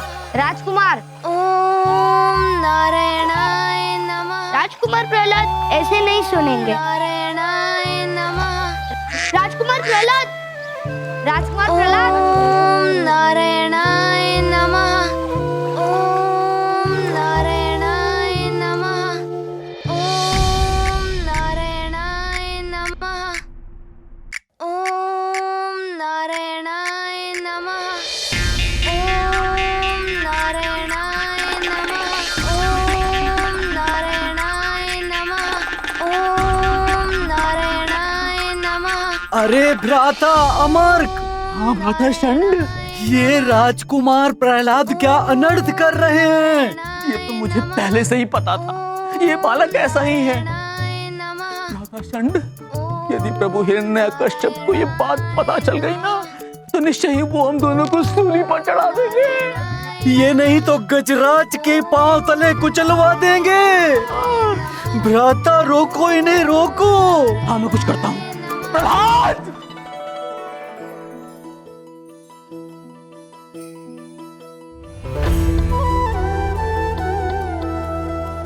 प्रणाम गुरुदेव। यशस्वी भव। प्रणाम गुरुदेव। आयुष्मान भवा, आयुष्मान भवा। प्रहलाद अनर्थ तो कर रहे थे, परंतु देखो शिष्टाचार भी जानते हैं। और इनको देखो, देखो इनको, हाथ झुलाए खड़े हैं। हाँ भ्राता षंड, इन असभ्यों ने तो हमें प्रणाम तक नहीं किया। अरे मूर्खों, कुछ सीखो, कुछ सीखो अपने सहपाठी प्रहलाद से, समझे तुम लोग? क्या सीखूं इनसे? ये त्रुटिपूर्ण मंत्र बोल रहे थे। हिरण्य नमः के स्थान पर नारायणाय नमः बोल रहे थे राजकुमार। क्या नारायण मंत्र सीखूं गुरुजी, जिससे मुझे कारागार में डाल दिया जाए? ओहो, हमें ज्ञात है कि ये क्या बोल रहे थे और इनके बोलने का परिणाम क्या होगा। हाँ, हम तो ये कह रहे थे बस कि क्या तुम लोग को ये भी ज्ञात नहीं कि अपने गुरुजनों का सम्मान कैसे किया जाता है? अगर नहीं पता है तो सीखो, सीखो अपने सहपाठी प्रहलाद से। मित्रों, यहाँ आओ।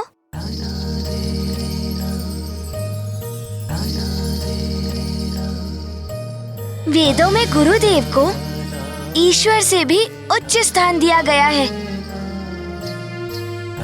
गुरुदेव का सम्मान करते हुए उन्हें प्रणाम करने से हमें उनका आशीर्वाद प्राप्त होता है। ये देखो ऐसे। प्रणाम गुरुदेव। प्रणाम गुरुदेव। प्रणाम गुरुदेव। आयुष्मान भव। प्रणाम गुरुदेव। आयुष्मान भव।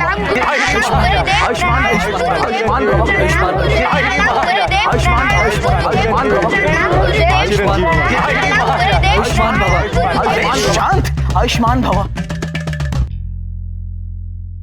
देखा, प्रहलाद ने तुम लोगों को कितनी उत्तम शिक्षा दी है। मैं तो पहले से ही जानता था कितना शिष्ट और अच्छा बालक है ये प्रहलाद। पुत्र प्रहलाद, तुमने छोटी सी आयु में ही वेदों को कंठस्थ कर लिया है, फिर मंत्र उच्चारण में त्रुटि क्यों कर रहे थे? नारायणाय नहीं, हिरण्याय है उचित शब्द। आप पुत्र प्रहलाद ध्यान से एकाग्र होकर सुनो। सही मंत्र है ओम हिरण्याय नमः। क्षमा करें गुरुदेव, परंतु सही मंत्र तो यही है, ओम नारायणाय नमः। प्रभु प्रभु प्रभु प्रभु, क्षमा करे प्रभु हिरण्यकश्यपु। जो हमारे कर्ण ऐसे मंत्र श्रवण कर रहे हैं, क्षमा करे प्रभु, क्षमा। प्रहलाद, किसने तुम्हें ये मंत्र सिखाया? हाँ प्रहलाद, जहां तक मुझे ज्ञात है हमने तो तुम्हें कभी ये मंत्र सिखाया ही नहीं। क्या मैं जान सकता हूँ तुमने ये मंत्र कब और कहां से ज्ञात हुआ? ये तो मुझे ज्ञात नहीं, कदाचित मेरे हृदय में ये जन्म से ही बसा हुआ था। और फिर जो आपने मुझे वेद सिखाए हैं उनका सार भी तो यही है, ओम नारायणाय नमः। प्रभु प्रभु प्रभु प्रभु। प्रहलाद, ये वेदों का सार नहीं है। देखो, हमारी बात ध्यान से सुनो और सदैव उसे स्मरण रखो। भ्राता अमर्क, आप समझाओ इसे। हाँ हाँ भ्राता शंड, मैं समझाता हूँ प्रहलाद को। पुत्र प्रहलाद, अभी तुम्हारे पिताजी आदरणीय दैत्यराज हिरण्यकश्यपु तीनों लोकों के सम्राट हैं, है ना? सर्वशक्तिमान है, सर्वोपरि है। और जो सर्वोपरि होता है वही प्रभु होता है, और उसी के नाम का जाप जपा जाता है। ऐसा नहीं है। क्यों नहीं है ऐसा? गुरुजी, वेदों में मैंने सीखा है कि प्रभु विष्णु ही जगत के सृष्टा एवं पालक हैं और वही सत्य में ईश्वर है। यदि प्रहलाद ने महाराज के समक्ष नारायण मंत्र बोल दिया तो मृत्यु दंड निश्चित है। देखो प्रहलाद, तुमने जो वेदों में सीखा वो सत्य नहीं है। भगवान तो तुम्हारे पिताश्री ही हैं। हाँ, ये तो सत्य है कि पिता पुत्र के लिए भगवान के समान होते हैं, किंतु वो मात्र मेरे लिए भगवान है। सत्य में तो जगत के पिता, जो आपके, मेरे और सबके भी पिता हैं, वो श्री हरि नारायण ही हैं। वही है ईश्वर। अच्छा, तो तुम मेरे भी गुरु बनकर मुझे ज्ञान दे रहे हो? नहीं नहीं, मेरे गुरुदेव तो आप दोनों ही हैं। तो ज्ञान भी हमसे ही लो प्रहलाद।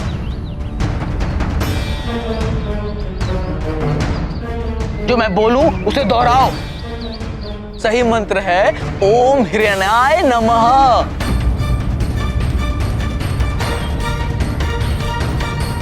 ओम नारायणाय नमः। फिर वही त्रुटि। मैं क्या करूं गुरुदेव, ये तो मेरी जीवा पे स्वतः ही आ जाता है। ये देखिए ऐसे, ओम नारायणाय नमः, ओम नारायणाय नमः, ओम नारायणाय नमः। प्रभु क्षमा, मैं तुम्हारे समक्ष हाथ जोड़ता हूँ, भूल जाओ उस हरि नारायण के नाम को। आप गुरुदेव होकर ये कैसे शिक्षा दे रहे हैं अपने शिष्य को? अरे हरि का नाम अपनी जीवा पर लाना बंद करो, अन्यथा तुम्हारे पिता के कोप से में कोई नहीं बचा पाएगा। गुरुजी, जब हम आपकी बात नहीं मानते तब आप हमें शीघ्र ही दंड देते हैं। प्रहलाद को भी दंड दीजिए ना। अरे मूर्ख बुद्धि, प्रहलाद राजकुमार है। गुरुजी उसे दंड देना तो दूर, ऊंचे स्वर में बोल भी नहीं सकते। प्रहलाद, तुम ये मंत्र परिवर्तित करोगे या नहीं? ये शास्त्र सम्मत मंत्र है गुरुदेव।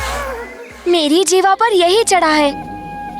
आप कहें तो मैं श्वास लेना छोड़ दूं? किंतु यह हरि नारायण का नाम, ये तो मेरी देह में है, मेरी नस नस में बसा है। ये कभी नहीं छूट सकता गुरुदेव। भ्राता अमर। हाँ भ्राता षंड, क्या करें इसका? राजा का पुत्र है, दंड भी नहीं दे सकते, बल का प्रयोग भी नहीं कर सकते। कैसे छुड़ाऊं इससे हरि का नाम बोलना? हाँ भ्राता षंड, मेरी तो देह में जैसे अग्नि दहक रही है। अब तो ये सरिता के शीतल जल से स्नान करके ही शांत होगी। हाँ भ्राता अमर, मेरे भी कर्ण तप रहे हैं। मैं भी चलता हूँ पुनः स्नान के लिए। चलिए। आओ भ्राता। नहीं गुरुदेव, रुकिए रुकिए गुरुदेव। ये तो अच्छा नहीं हुआ। मेरे दोनों गुरुदेव मुझसे रुष्ट हो गए। हे मित्रों, अब गुरुजी तो गए, कुछ क्रीड़ा हो जाए। हाँ, हो जाए कुछ आनंददायक खेल। क्या बोलते हो प्रहलाद? नहीं मित्रों, ये समय बहुमूल्य ज्ञान अर्जन का है। क्रीड़ा करके हमें ये समय नष्ट नहीं करना चाहिए। ज्ञान अर्जन? हम तो चले खेलने। चलो मित्रों।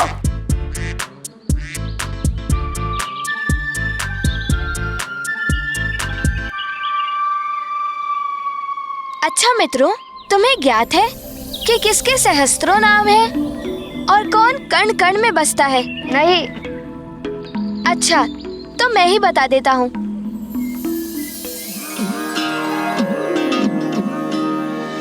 नारायणा नारायणा हरि दीन दयाला नारायणा।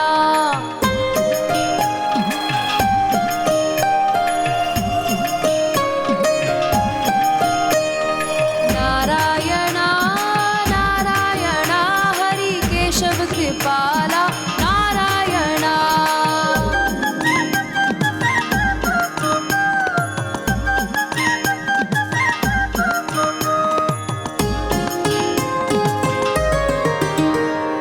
तुम जग के स्वामी जगपाल हो, तुम हो भोर विष्णु तुम रात हो, अंता भी तुम अनंता भी तुम, निर्बल सबल सबके नाथ हो। नारायणा नारायणा हरि माधव मृणाला नारायणा।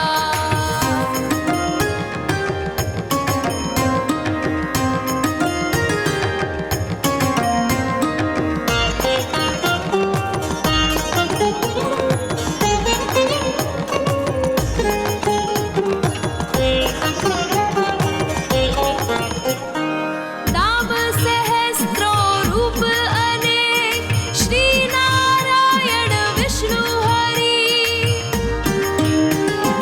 कण कण में तुम्हारा वास है, संकट विमोचन पीतांबरी।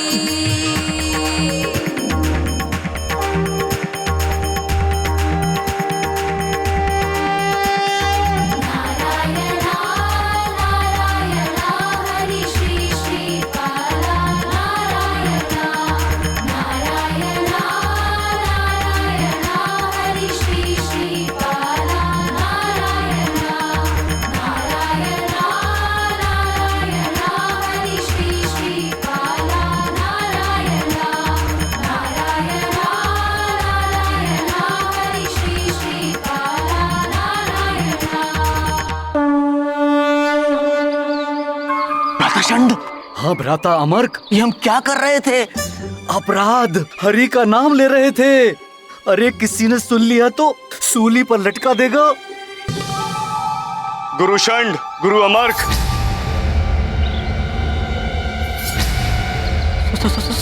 सेनापति सूली भ्राता अमर्क। त्रिलोक सम्राट हिरण्यकश्यप के समक्ष आप दोनों को राजकुमार प्रहलाद के साथ उपस्थित होना है। पिताश्री के समक्ष? किंतु क्यों महाराज के समक्ष? वो जानना चाहते हैं राजकुमार ने गुरुकुल में अभी तक क्या क्या सीखा है। युवराज प्रहलाद यहाँ केवल हरि का नाम ले रहे हैं। यदि इन्होंने हरि का नाम महाराज के सामने दोहराया तो हमारी मृत्युदंड निश्चित है। गुरुजी, पिताश्री ने बुलाया है। चलिए ना, मुझे मिलना है उनसे। शीघ्र चलिए।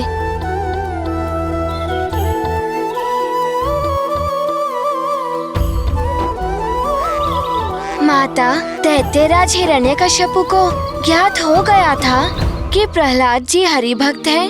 उस समय तक उन्हें ऐसा कुछ भी ज्ञात नहीं था। फिर उन्होंने गुरुकुल से प्रहलाद जी को क्यों बुलाया? हनुमान, पिता चाहे साधारण मनुष्य हो या ब्रह्मांड का राजा, अपने पुत्र के प्रति सजग रहना स्वाभाविक है। हर पिता यह जानना चाहता है कि उसके पुत्र ने कितनी प्रगति की है। ये तो सत्य है माता, किंतु प्रहलाद जी श्री हरि भक्त और दैत्यराज हिरण्यकश्यपु घोर हरि विरोधी हैं। प्रहलाद जी तो संकट में भी पड़ सकते थे माता। हनुमान, संकट तो था, किंतु संकट से अनभिज्ञ प्रहलाद उत्साह से भरे हुए थे। वे इतने दिनों पश्चात अपने माता पिता से मिलने जा रहे थे और वे भी अपने पुत्र से भेंट करने के लिए उतावले थे।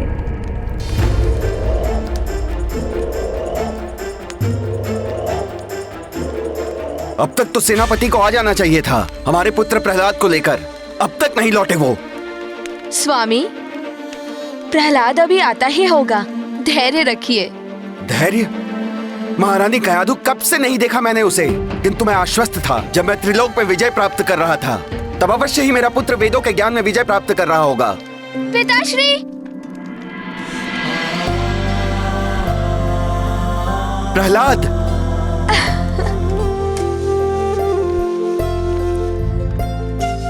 पिताश्री, वेद एवं ज्ञान को विजित नहीं किया जाता। ज्ञान तो पूजनीय होता है, जिससे पवित्र भाव एवं पूर्ण श्रद्धा से ही ग्रहण किया जाता है। आओ पुत्र।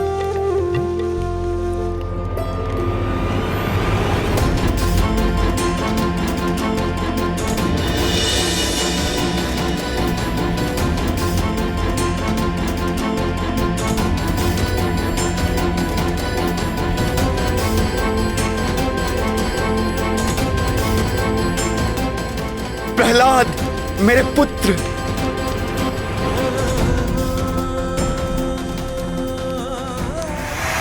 खेलेगा गोदी में तेरी जब लल्ला,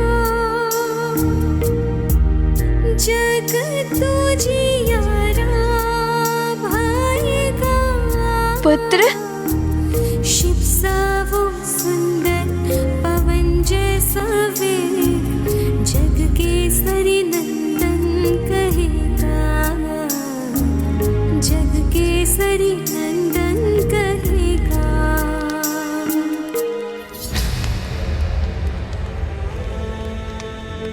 आयुष्मान भव पुत्र। प्रणाम माताश्री। आयुष्मान भव।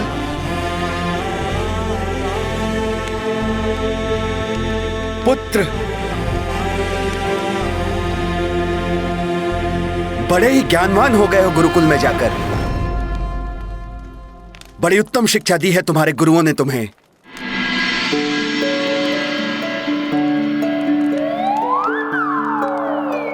माता, आपके अंक में रहने का आनंद तो सदा मिला मुझे। आज प्रभु कृपा से पिताश्री ने अपने अंक में भर लिया। असीम आनंद की प्राप्ति हुई मुझे। पुत्र प्रहलाद,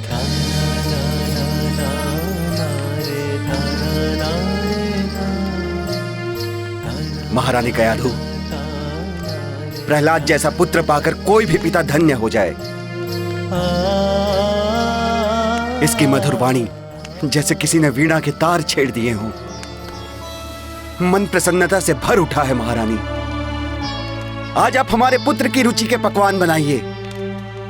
माँ हूँ इसकी रुचि के सारे पकवान बनाने की व्यवस्था मैंने पहले से ही कर दी है। तो ठीक है, जब तक भोजन की व्यवस्था होती है तब तक मेरा महान पुत्र मुझे ये बताएगा कि इसने गुरुकुल में क्या क्या सीखा अपने गुरुओं षंड और अमर्क से।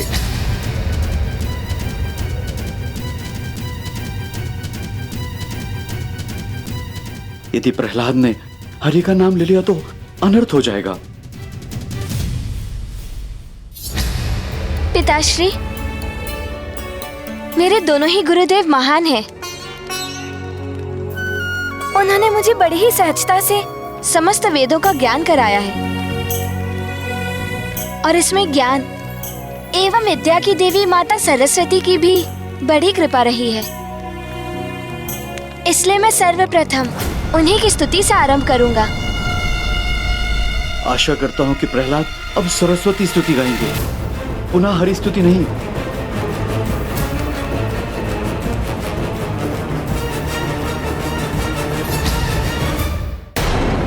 आज्ञा दें पिताश्री।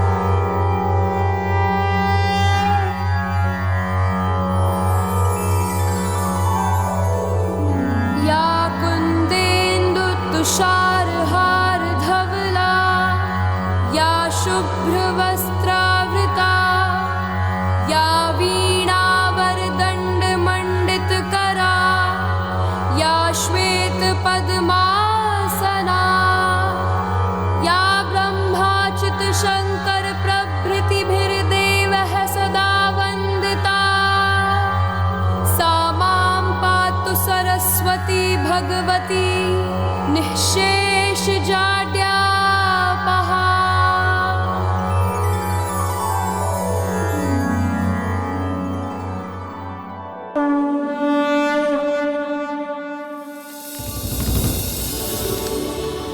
उत्तम, अति उत्तम। देखा महारानी, मेरा पुत्र ज्ञान हो या गायन, सब में सर्वोत्तम। पुत्र, मन अभी भरा नहीं है। तुमसे बहुत कुछ सुनना चाहते हैं मेरे ये कर्ण। अपनी मधुर वाणी में वेदों के सार के बारे में कुछ बताओ, जो कुछ भी तुमने सीखा है।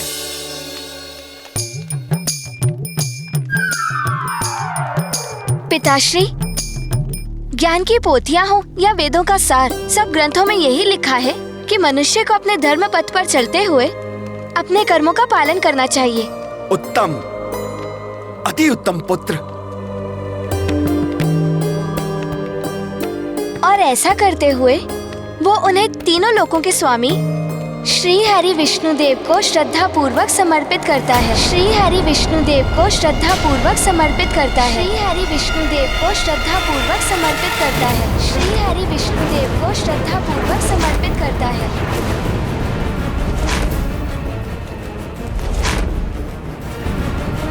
ये तो हरि का नाम ले रहे हैं। ये तो हरि का नाम ले रहे हैं। तो प्रभु विष्णुदेव सदैव उनकी सहायता के लिए प्रस्तुत रहते हैं। वही हमारे सारे कष्टों एवं पापों से हमें मुक्ति दिला सकते हैं।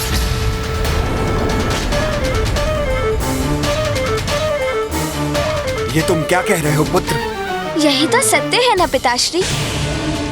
उनकी इच्छा के बिना संसार में पत्ता तक नहीं हिलता। उनके इंगित मात्र से जीवनदायिनी वायु संचारित होती है।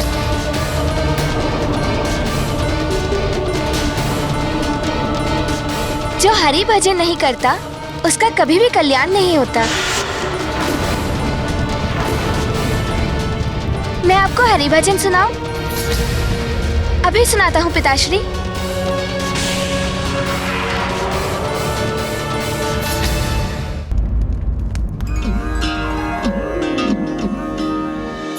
नारायणा नारायणा हरि दीन दयाला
पिताश्री। बस!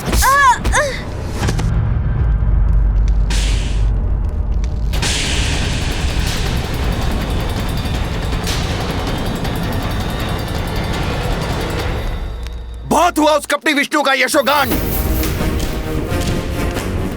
तो ये शिक्षा दी है तुमने मेरे पुत्र को? उस कपटी की हरि भक्ति सिखाई जाती है तुम्हारे गुरुकुल में? हमने ऐसा तनिक भी नहीं सिखाया है प्रभु। प्रभु, हमने तो राजकुमार जी को हरि भक्ति त्यागने को अनेकों बार समझाया, किंतु ये नहीं माने। बस! सेनापति, ले जाओ इन दोनों धूर्तों को, इन्हें राजद्रोह का दंड मिलेगा।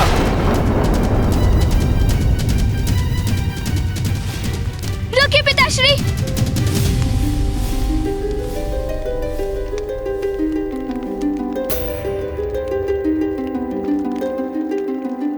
जो अपराध इन्होंने किया ही नहीं है, उसके लिए इन्हें दंड मत दीजिए। इन्होंने तो मुझे बहुत समझाया कि ईश्वर आप हैं। पुत्र, फिर क्यों कर रहे हो छलिया विष्णु का यशोगान? पिताश्री, इन्होंने कहा था कि तीनों लोकों के स्वामी आप हैं। पूजा आपकी होनी चाहिए। उत्तम। किंतु मैं ये मानता हूँ कि तीनों लोकों के स्वामी श्री हरि नारायण विष्णु ही है।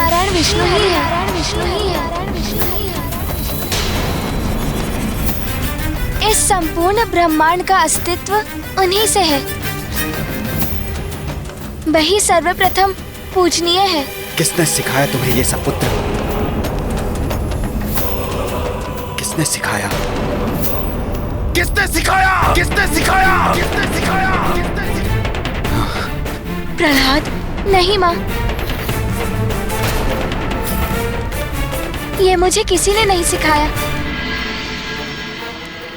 सत्य तो सूर्य की भांति स्वतः ही प्रकाशित होता है। ईश्वर सत्य है, चाहूं और उन्हीं की सत्ता दिखाई देती है।